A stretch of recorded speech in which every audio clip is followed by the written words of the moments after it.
अस्सलामुअलैकुम व्यूवर्स। उबलती बर्फ़ में 1 चम्मच सौंफ और 1 चम्मच पत्ती डालें और कमाल देखें। यकीन करें आप हैरान हो जाएंगे। ये वीडियो देखकर आप सोच रहे होंगे बर्फ़ के ऊपर सौंफ डाल रही है और साथ में पत्ती, ये क्या दोनों चीज़ें ज़ाया कर रही है? ऐसा कुछ भी नहीं है। आपने वीडियो को एंड तक देखना है। तो आज की वीडियो का गोल रखते हैं 5000 लाइक्स। तो चलें शुरू करते हैं।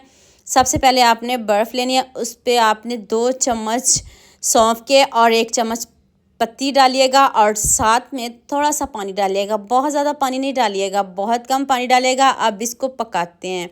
अब आपने पत्ती और सौंफ को बहुत अच्छे से पकाना है।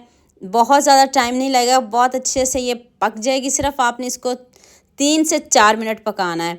तो मैं इसको पका लूँ तो आप मुझे ये भी बताइएगा मुझे किन किन शहर और किन किन मुल्कों से देख रहे हो। मुझे बहुत खुशी होती है जब आपके फेसबुक और यूट्यूब पर खूबसूरत से कमेंट पढ़ती हूँ। आप सबका खूबसूरत कमेंट करने का बहुत बहुत शुक्रिया। आप सब के लिए दिल से दुआ है मेरी। आप भी हमेशा खुश रहिए और हमेशा मेरे साथ ऐसे ही जुड़े रहिए। तो लीजिए जी, हमारी पत्ती और सौंफ रेडी हो चुकी है। सिर्फ 3 से 4 मिनट इसको पकाइएगा, ज़्यादा नहीं पकाइएगा। अब बंद करते हैं चूल्हे को। तो इसको छान लेते हैं। छानना बहुत ज़रूरी है। आपने इसको छान लेना है। छान के तो फिर आपने इसमें दोबारा से इसमें बर्फ़ डाल लीजिएगा। इसको ठंडा करके तो फिर हम इसमें बर्फ़ डालेंगे। अब आपने 1 चम्मच चीनी डालनी है। चीनी बहुत ज़्यादा नहीं डालिएगा, इसकी जगह आप शहद का इस्तेमाल भी कर सकते हो। 1 चम्मच चीनी डालिएगा। सौंफ को आपको पता है मुंह की बदबू को ख़त्म करती है, हाशमेदार है। तो दोबारा आपने इसमें बर्फ़ डालनी है और अब इसको अच्छे से मिक्स करना है।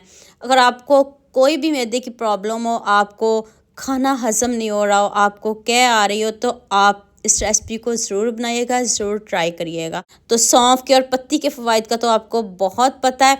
अगर मैं ये फ़वाइद बताने लग जाऊं तो ये रेसिपी कम पड़ जाएगी।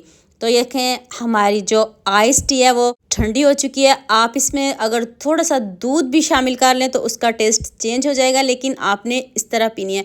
तो अब आपने एक गिलास लेना, उसमें थोड़ी सी आइस डालें, साथ में लेमन डालें और साथ में काला नमक भी डाल सकते हो, सफ़ेद नमक भी डाल सकते हो। तो अब आपने इसमें पुदीने के फ्रेश पत्ते डाल देने हैं। तो ऊपर से आपने आइस टी डाल देनी है। आपने भी महंगी महंगी बाज़ार से लेके आते हो, लेकिन मैंने आपको आसान तरीके से बनाना सिखाई है और आपके पैसे भी बचेंगे और सारी चीज़ें आपके घर में ही मौजूद होंगी, ना आपको बाज़ार जाना पड़ेगा। तो लीजिए जी, हमारे मज़ेदार सी आइस टी रेडी हो चुकी है। आपका हाजमा ख़राब हो, अगर आपने ज़्यादा गोश्त खा लिया हो, तो इस रेसिपी को ट्राई करिएगा। तो उम्मीद करती हूँ आज की वीडियो आपको लाजमी पसंद आएगी। जल्दी से मेरे चैनल को सब्सक्राइब कर दो, साथ में बेल आइकन का बटन प्रेस कर लो ताकि कोई भी न्यू वीडियो आपसे मिस ना हो। दुआ में याद रखिएगा। अल्लाह हाफिज़।